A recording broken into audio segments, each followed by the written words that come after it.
Hi, my name is Jennifer, and today we're going to talk about how to choose the perfect blog name. Previously, we explored whether you should choose a brand name or your name for your blog. If you've decided to choose a brand name, you likely still have some more questions. Now you're probably asking, okay, well, I've decided on a brand name, but what should I name my blog?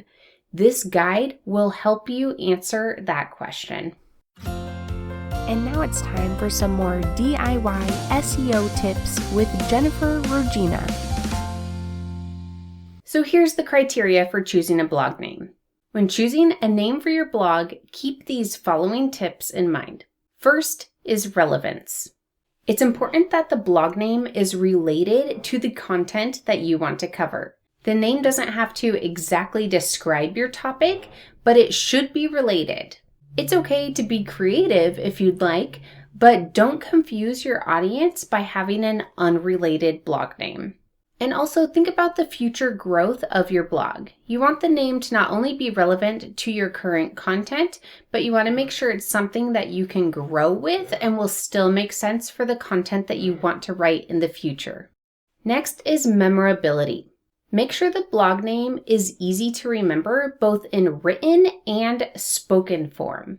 Is it simple to say, to type, and to mention casually? Choose a name that follows conventions such as a domain name with .com. Since that's the most common, it's easiest for people to remember. Avoid using characters that people see less often like hyphens and underscores. That will cause it to be more difficult to remember. Number 3 is uniqueness. Try to choose a brand name that stands out from the crowd. This has several advantages. First, it's going to make it easier to get the domain name and social media handles because it's less likely to already be taken. It's also going to make it more memorable. And it's going to be easier to improve search engine visibility and to do well with brand marketing. Number 4 is conciseness. Try to choose a name that is short and concise. A shorter name is going to be easier to remember and easier to share with other people. Securing shorter domain names can be challenging. Oftentimes, those domain names are no longer available, but just opt for as short as you can make it. Number 5 is availability. Make sure that the name you want is available, not only as a domain name, but also as social media handles on any social media accounts you plan to leverage. If the name is already taken, then it might be in your best interest to choose something else because it could be confusing having two companies with very similar names, especially if you're in the same industry. Don't focus solely on SEO. When you're choosing your brand name, don't worry too much about SEO.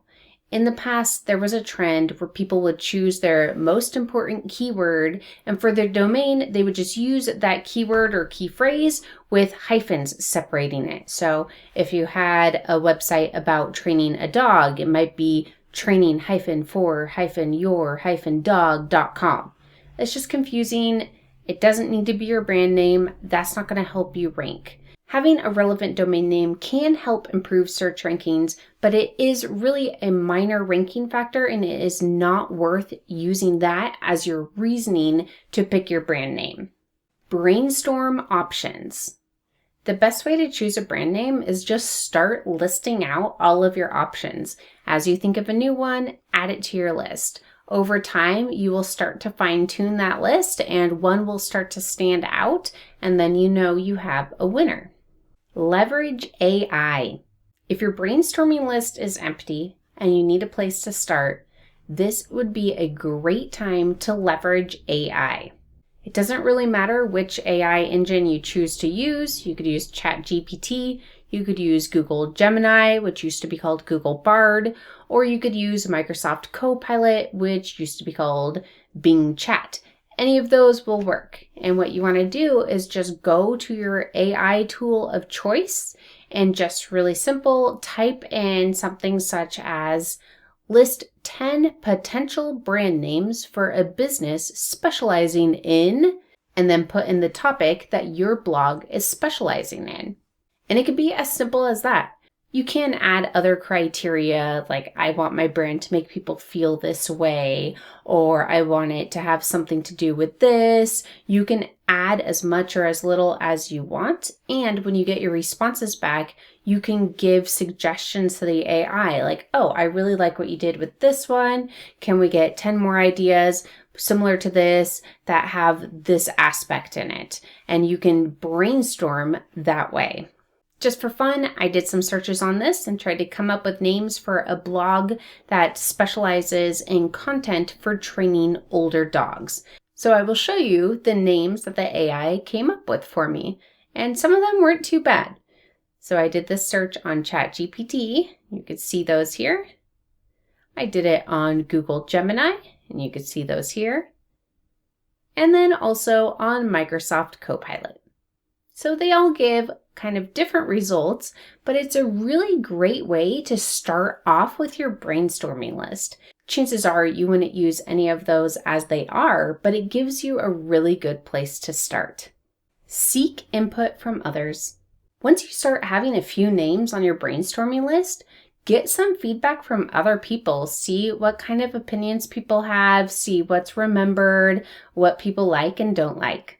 Now, you can just ask your family or friends. If you happen to know anybody that would be in your target audience, that would be a great person to ask because their opinion is really what you're looking to get. But if you don't know anybody in your target audience, then just ask your friends and family. Just start getting opinions, and that will help you make a decision. So in summary, finding the perfect brand name can take time, but putting in this work up front can help you get your blog started on the right foot. Brainstorm as many options as you can, and remember to aim for relevance, memorability, uniqueness, conciseness, and availability. If you're still undecided, don't hesitate to get votes and opinions from other people. Once you make a decision, commit to it and move forward. Whatever name you chose will be great. Now it's time to start creating content. I hope this helped, and if it did, please subscribe. Thanks, and happy marketing. Thanks for listening, and if you enjoyed this, please subscribe. This episode was brought to you by ClearPath Online, a DIY SEO tool for your website.